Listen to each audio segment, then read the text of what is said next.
finally got to the point where I realized I was going to have to get out of it. So I made the call. I said, I'm going to get out of this. So it was a rocket seat, the new system. Very smooth ride up. Did a somersault. I remember seeing my feet against the blue sky. Came back around. And then when I came back around, this 105 just going by. And I thought to myself, geez, Lee, did you have to get that close to me? And then I realized, no, it was my own airplane. I just left, you know.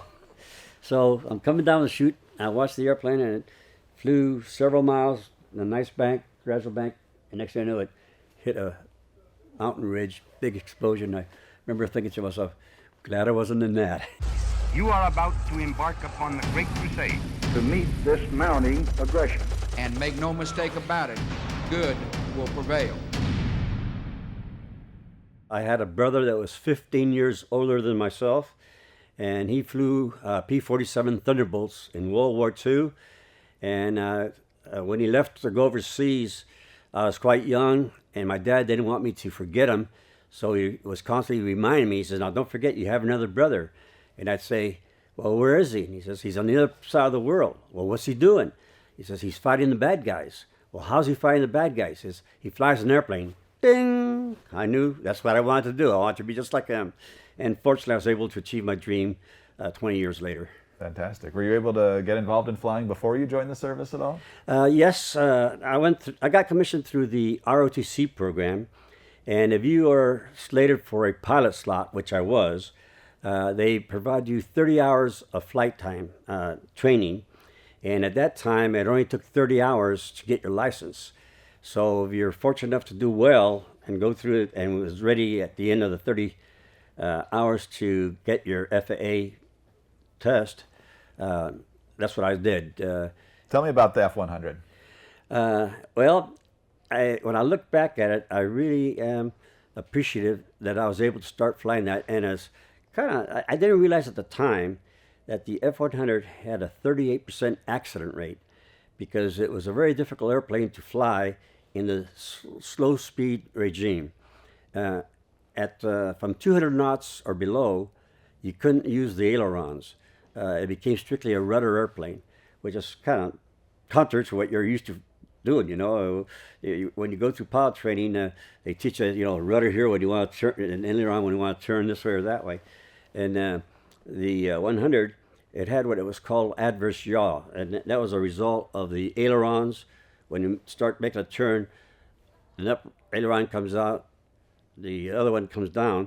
Well, as the nose comes up or start turning, the top aileron gets blanked, and the only aileron getting air is the lower one, and it's down, so it drags and it starts digging in, and then if you persist, the airplane will flip over and go out of control in a spin.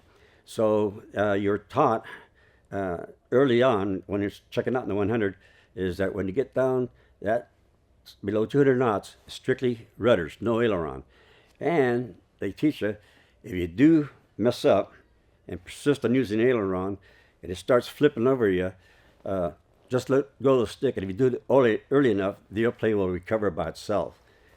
I flew the F-100 for 16 months, and then got an assignment to Japan flying the F-105. And that was one of my best assignments. A lot of times in conversation with people, they'll ask me, what was your favorite assignment? And I'll say, when I was in Japan flying 105s. And my wife frowns and all, and so they'll say, what's wrong with you? He says, he was gone all the time. I didn't like that assignment at all, which I did spend a lot of TDY, temporary duty, when I was assigned to 105. In fact, I was gone so much that one year in 1966, I kept a log and track of all times I was TDY, and I was gone 216 days out of that year on temporary duty. I can see why your wife missed you, but it also shows your love for the plane. Why did you love it so much? Why was that your favorite plane? Well, I loved the mission. It was designed as a high-speed, low-altitude tactical nuclear delivery platform, so it was fast. Now, a lot of people made fun of the Thud, is a nickname, because it couldn't turn very well. But I'll tell you, that thing just loved going fast. The faster I went, the faster it wanted to go. So there's an old axiom in the fighter business: speed is life, and that's what the 105 gave you. It was safe because it could go so fast. When I flew it in combat during that period, below 17,000 feet, there wasn't anything that could keep up with it or touch it. So it wasn't a good dogfighter because it couldn't turn. But I'll tell you what, nobody could catch it. If you got going, you outrun them. If you're enjoying this video, you should join our exclusive Patreon community to receive early access to videos each week, the chance to send questions to our heroes, and much more. We scour the country to identify, film, share, and preserve these first-hand battlefield accounts, and time is of the essence. To join our mission, visit patreon.com/American Veterans Center or click the link in our description. It's up to each of us to guard their legacy and honor their sacrifice. Thanks, and now back to the interview. One of those missions is perhaps the one you're most famous for, Colonel Vizcarra, and that's one that also earned you the Distinguished Flying Cross, and that was to the counter surface-to-air missile site. Explain what the mission was and how you carried it out. The significance of flying this mission was this was the first time that surface-to-air missiles, SAMs, were ever attacked in combat. And this occurred on July 27th, 1965. I was on one of three temporary duty rotations to the war, and what was troublesome was we could see the SAM sites being developed, and the managers of the war on our side, McNamara, and of course LBG Johnson, the president, would not respond or accept the JCS recommendation that the SAM sites be taken out before they're operational. McNamara, maybe a lot of people don't realize that, but he was supposedly a very intelligent man, and he was. However, in common sense, I always questioned that, because when the JCS recommended taking out the SAM sites, there were 7 SAM sites at that time being built. One of his comments was, no, it's a defensive weapon and it hasn't been used yet. Well, the reason it hadn't been used was the sites hadn't been completed yet. They were still in construction. So I always marveled that such an intelligent man could make such a stupid remark. But anyway, what happened was on 24 July 1965, the mission started off kind of questionable. When we made contact with our mid-cover F-4s, the first thing they said is, "Hey guys," says, "we're lugging 2 750-pound bombs." He says, "and they're a lot of drag, and we got to get rid of them, or we're not going to be able to provide you much cap. So we need to go in and hit the target before you do." So there we are, thuds with 8 750-pound bombs orbiting near the target, watching our MiG cap roll in and hit the target. And I mean, that was kind of, wake up the gunners, warn them, here they come. So that's what they did. And then, even after they got rid of their bombs, as they departed, the last message they gave us was, "Hey," he says, "because of lugging those bombs, we're low on fuel. We only got about 5 minutes of cap time. Let us know when you depart so we can get out of here." So we rolled in, got rid of all our bombs on one pass, and departed. And we said, "Okay, we're departing." And by radio conversation, we were able to determine that there were the escorts, the F-4s, were a couple miles in front of us, and maybe 1,000 or 2,000 feet above us as we were climbing out. And unfortunately, what happened was there was a thin cirrus cloud deck, and going up there, we're going to have to penetrate it, and it looked real thin. Well, it turns out that when we penetrated, it was thicker than we originally thought. So now we're on top of a cloud deck, and when you're flying around in SAM country, you don't want to be on top of a cloud deck because you can defeat a SAM if you spot him early enough. And if he pops out of the clouds, it's usually too late. So sure enough, they're coming out there, and next thing we hear is, what the hell was that? And it turns out what happened was, this was the first SAM shoot down of the war. And what it did, it came up shooting out through the clouds, and the F-4 flights, even though we were in combat there, were in close formation because they had just come out of penetrating the weather. And they hadn't even had a chance to spit out yet. And the SAM came and got a direct hit on number 4, I believe. But since they were in close formation, the other 3 were damaged. Lead barely was able to recover at an emergency base, and that airplane didn't even ever fly again. They turned it into a static display because it was so badly damaged. So that was the first shoot down using a SAM, and that was, like I say, July 24th, 1965. Because of that, JCS for the next couple days, allowed the operation, especially way up north near the SAM sites, trying to determine how to best handle this.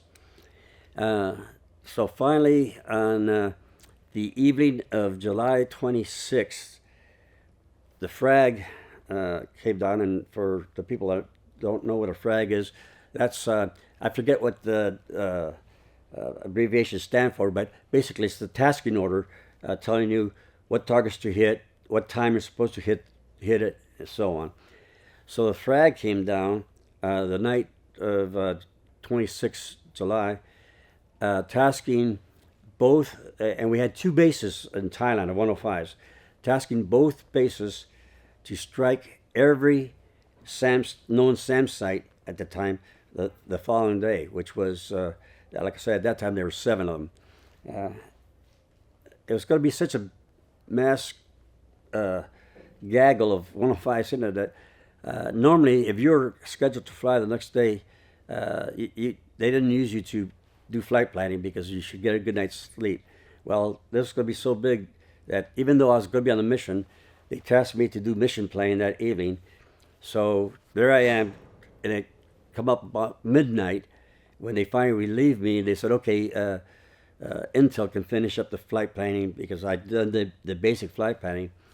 So went and jumped in bed and could not go to sleep because I'll tell you what, the adrenaline was just pumping. This is the first time in the history of combat that we're going against SAM sites. So I had a difficult time sleeping. But anyway, around 5 o'clock in the morning, we get up, go have breakfast, then go in for a mass briefing. And during the mass briefing, they briefed that all 7 SAM sites were going to be hit simultaneously. And it turns out that it was going to be such a mass operation. There was going to be so many people attacking the same sites that one of the most critical things was the potential for mid-air collision. So here we were having to do a lot of flight planning, coordinating, and all that. So then we broke from our mass briefing, went into our individual briefings. I had little briefing rooms. And so there's the 4 of us are there. And all of a sudden we hear a knock on the door, and a guy sticks his head in there and says, "Hey guys, everything's been put on hold." Turns out that McNamara had opposed the idea of hitting all the SAM sites. He had gone to President Johnson, and recommended not doing it. He says he was considered as being an escalation of the war. So luckily the JCS did a nice job of convincing Johnson that no, it needed to be done. So Johnson had approved the mission that way. While we were briefing, McNamara had gone back to Johnson and finally, out of desperation, convinced them to scale back the attack, and instead of hitting all 7 SAM sites that were in existence, hit the 2 SAM sites that did the shoot down. And we said 2 sites because there were 2 sites that were 3 miles apart, and we didn't know which one actually did the shoot down. So he at least graciously granted hitting both of those. So now that delayed the mission because we had to replan the mission. So now instead of a nice early morning surprise morning attack, it pushed the attacks into the afternoon. They even ordered how to attack the mission. They want us to hit them in figurative formation. And we thought to ourselves, what do these guys think is going to be, an air show? You know, I mean, that's one hit probably wipe out the whole flight. And luckily, most flight leaders had enough sense, and even though we were tasked to hit it in formation, they briefed us, said, hey, when we turn at the IP, everybody take spacing, and at least take some individual spacing. So because the two targets were only 3 miles apart, and the Karat group was attacking the furthest east SAM site from the south, and we were attacking the west one from the west. We're going to go up to the Red River, turn up the Red River, and fly right down the Red River and attack that because there's a beautiful arrow pointing to where the target is. The big concern was mid-airs. So he briefed very professionally. He says, okay, Vic, he says, as soon as we release, I'm going to say, and I still remember the call sign, he says, I'll radio, Rambler 4, you have the lead. And I want you to brake hard to avoid overflying the other SAM site. As we approached the target, he climbed, rocked his wings, which was a signal for us to get in close. We got in close, and then pretty soon I hear the words, says, Ramblers, ready, 3, 2, 1, pickle. And he pickled, and then that's what I heard, Vic!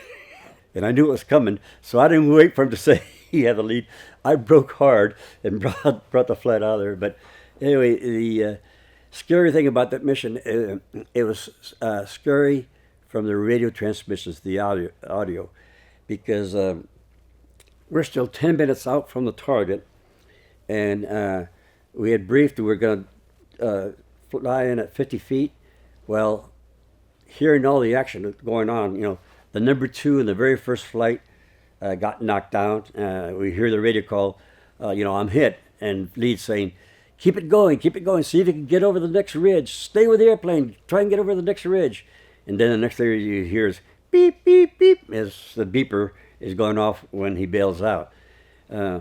So about 5 minutes later, the number 2 in the third flight gets hit. You hear the radio call, 2, you're on fire, eject, eject. And then you hear beep, beep, beep. And next thing you hear is, anybody see a shoot? We ended up losing 6 thuds out of 46 that flew the mission. 48 were tasked. We had 2 aborts. So that's how we ended up with 46 instead of 48 airplanes. And out of the 46, we lost 6. I already described the 2 shoot downs of 1 and 2. It's been a while. I can't recall the exact details of the other 2 that was brings up to 4. And then the last 2 was very unfortunate. One thud in the flight had taken extensive damage, but was able to keep it flying and was able to exit the target area, and was being chased by his lead to the nearest recovery base, which was Udorn, I believe, up in Thailand. And unfortunately, as they were starting their descent towards the base, and the flight lead flying too close to him on as a safety chase, I guess the hydraulics finally drained or something like that, but the badly damaged airplane all of a sudden did a hard left bank turn into lead, and they had a midair and collided. They both ejected. Yeah, I'm pretty sure both ejected, and unfortunately, I don't know if it was the result of the collision or that, but they both had streamers, and they were killed on ejection. Well, the Thud pilots were also known for your hunter-killer missions.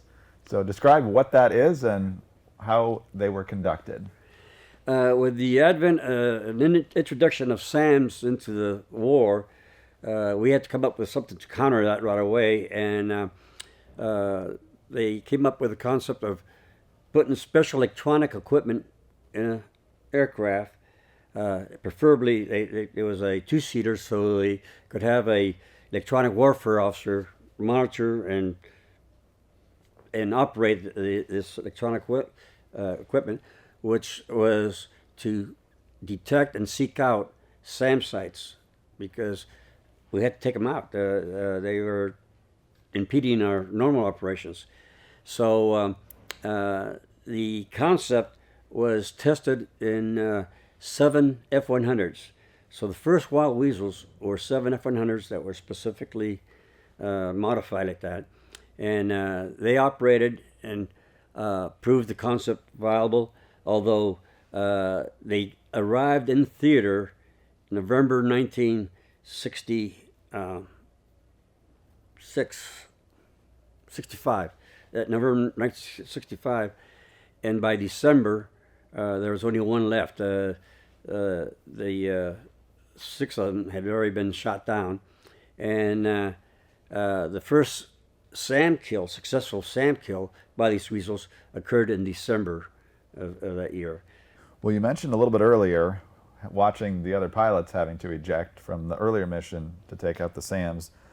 In 1966, you were forced to eject. Explain the circumstances. Okay. It was November 7th, 1966. I was on my 3rd temporary duty deployment down to the war from Japan. And we were on a SAM hunter-killer flight. I was assigned as the wingman to a F-105 Wild Weasel, and we're out searching for 3 new suspected SAM sites down just above the DMZ. Originally, all the SAM sites were way up north near Hanoi, but as they grew in numbers, they worked their way down there. So right near the DMZ, that's the first time we had heard them that close. So we were up there. Our task was to see if we could find it and attack it. We went in a regular, normal altitude, descending down towards the coast at about 12,000 feet, and approaching the first suspected SAM site. It was under cloud deck, and you don't want to hunt for SAMs when you can't see the ground. Like I said before, that's the greatest detection, actually see them launch. So, and I was flying with a crew that I had flown with before on unmanned missions, and I had a lot of confidence on them. The guys were really good, and he wisely said, "Okay, we're gonna circumnavigate that one because we can't see the ground." Then we went up to the second suspected site, which was right on the coast at Ron's Ferry. So that took us out over the water. We went towards it. No activity, no action. Then turned inward to go to the last site, which was about 20 miles in, which kind of hampered my tactics, because my thought was if I ever needed to bail out, I wanted to be within 20 miles of the coast to assure making it to feet wet, because Route Pack 1, which was the area right above the DMZ, had been bombed so mercilessly that if you got captured by the populace there, you weren't going to survive. They're going to kill you on the spot. So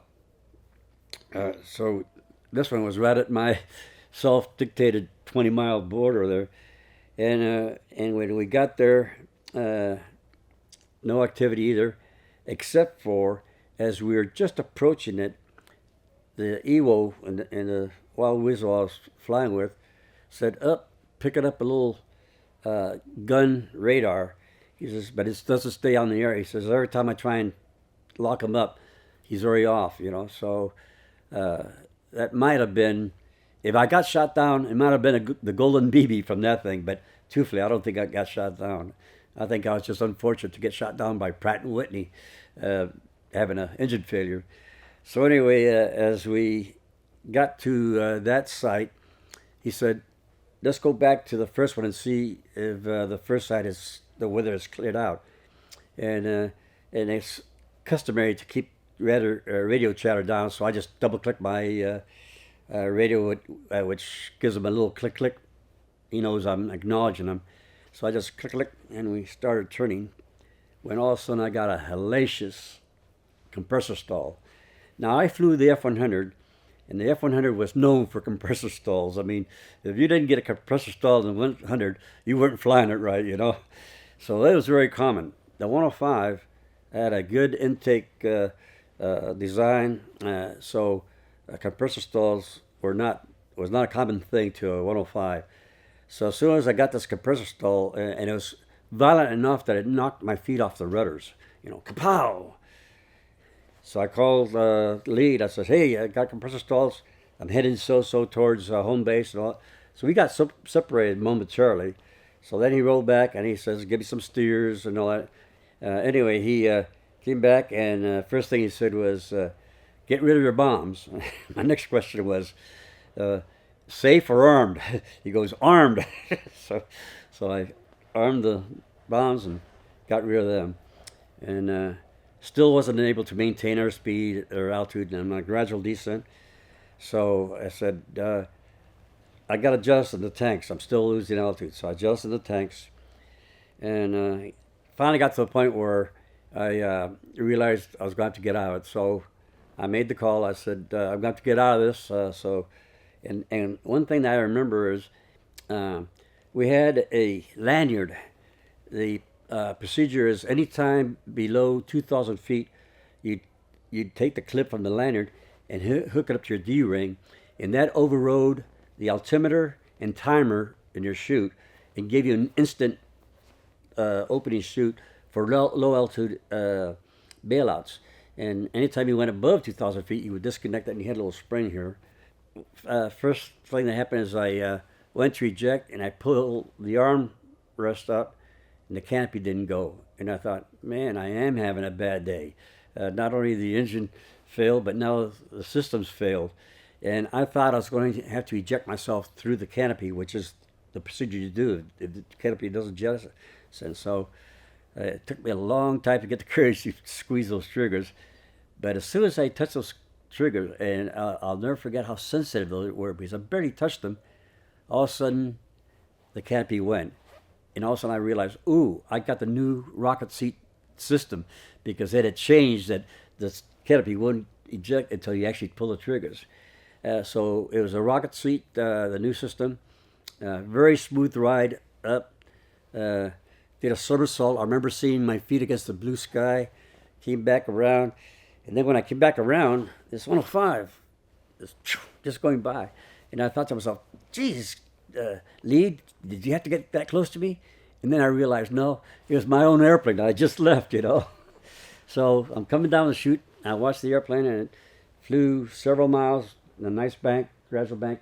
And next thing I knew, it hit a mountain ridge, big explosion. I remember thinking to myself, glad I wasn't in that. Yeah. Came down the chute, and the thing that surprised me is how quiet it was. All you could hear is the air just flowing through your helmet, you know. And so I looked down. I saw I was going to land in very thick jungle. So I prepared for a jungle landing. Crossed my feet to prepare to protect the family jewels, and came down there. And when I landed in the jungle, to say it was a landing is being very generous, because it was more a controlled crash. I mean, when I hit the trees, it was a sudden stop, and I ended up with my right ankle wedged between a split in a tree branch, and is caught on there. And so there I am hanging upside down, and I tried to, I remember it took me several attempts to do a upside down sit-up with a backpack weighing about 15 pounds, and finally get a branch, got a hold of it, climbed up, and now I'm on top of this tree, And the trees in Southeast Asia grow quite high, 200 feet. And because of that, a new modification to our chute was they had installed a 200-foot long lanyard in the back part of the chute. And there's a little flap here. So the procedure was you open up the flap, grab that lanyard, pull it up, feed it through the riser, bring it down, and then click it on here, unhook yourself from the chute, and then you could lower yourself on that lanyard, and you could control the speed by where you put the lanyard. You know, if you want to go down fast, you're here, or slow down like a brake. So anyway, that was what you're supposed to do. Unfortunately, it was a new system, and I'd only been exposed to it one time, one training, and about 6 months earlier. With the adrenaline pump and all that, I couldn't remember. I wasn't sure I knew how to do it, you know. So I did something really foolish.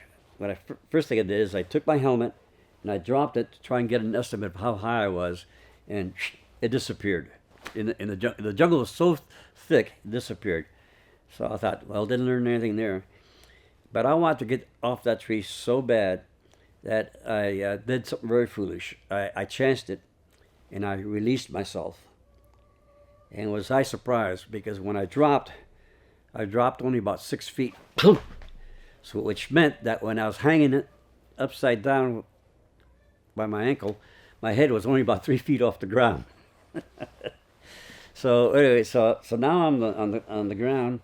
I turn around and flip the. We had a beacon in the parachute that you're supposed to turn off once you get on the ground, because it will interfere with your emergency radio. So I went and I flipped it off. That was the first error.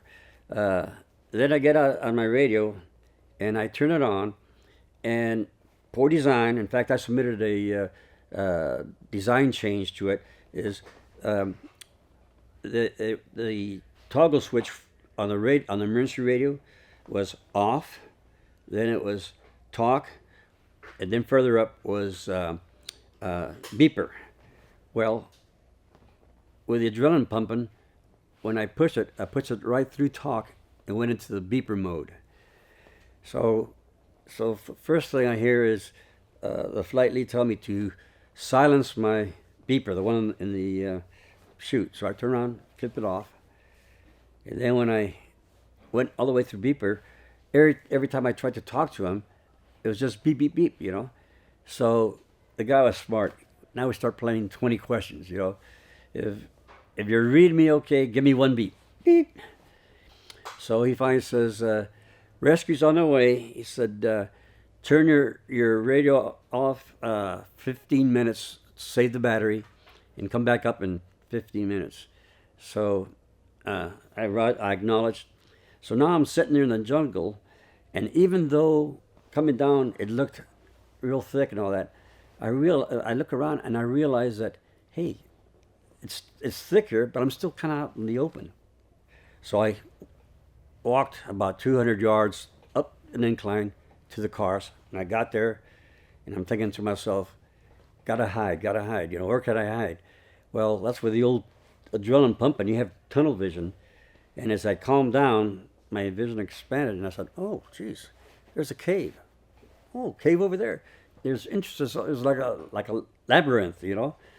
So I picked the one that's nearest me, I stepped in there, and man, I was surprised of how dark it was immediately. Just taking a couple steps in there, see, I had to let my vision get accustomed to the darkness. And sitting there, that's the first time that I was able to kind of reflect on what had happened on me. And I'm a man of faith. I believe in God. I've always prayed and all that. And I remember I finally said a little prayer. And I said, dear God, please get me out of here.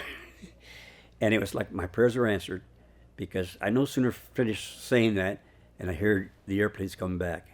So climbed back out of there. And now this time, luckily, when I turned the emergency radio on, I was on the talk mode.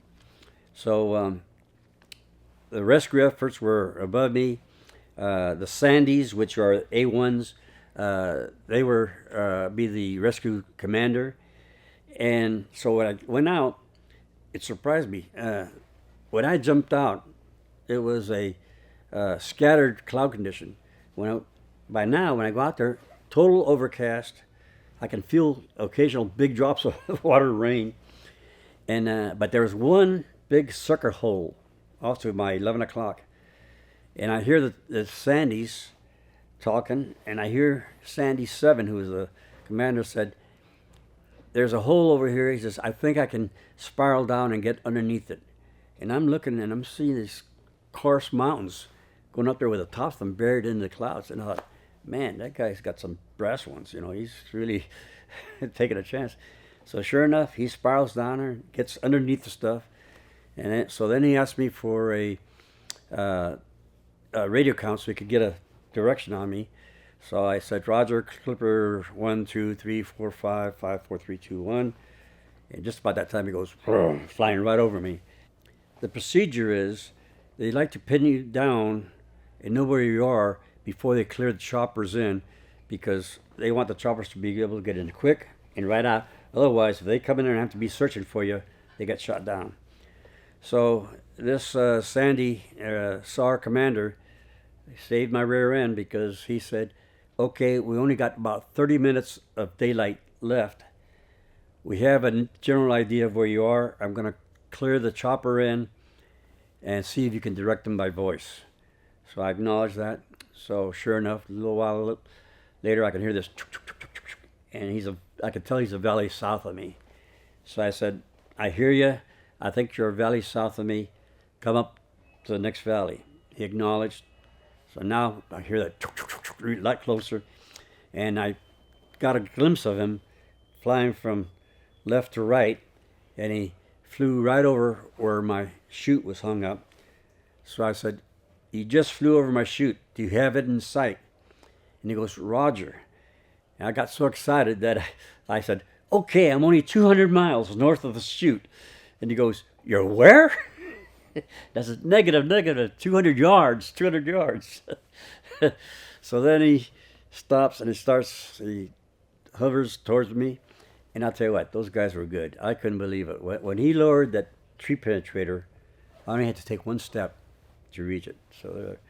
So now he's lowered the tree penetrator, which is a nice canvas covered, very streamlined, so I can go through the trees. So I go up there, unzip the bag, and the tree penetrator has 3 pedals, and you snap them down. You sit on one, straddle the other 2 with your legs. And then the only thing left to do is take the safety lanyard and put it around you and hook it up. So I'm doing that, and the damn clasp either had the spring bent or it was rusty, because I didn't have enough strength in my thumb to open it all the way. I could only open it partial way, and every time I tried to hook it up, it would bounce off because it wasn't open enough, So that's the last thing I need to do, and that's what I'm trying to do. And next thing I know, I hear this megaphone, "Hurry up, let us know when we can pull you up. We're low on fuel." Oh, jeez, that just makes me try harder and harder.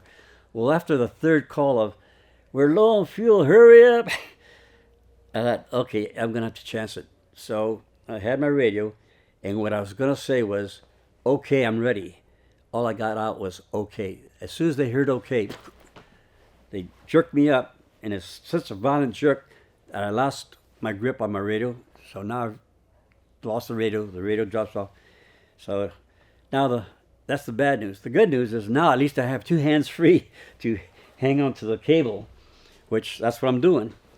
And I don't like high places unless I'm in an airplane. So as we're going up there, I closed my eyes because I didn't like what I was seeing.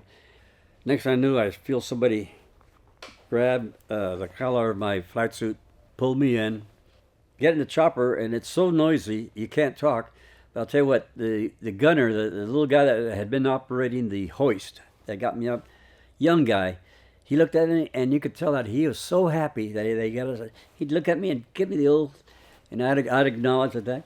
And about a couple of minutes later, there he is again, like that.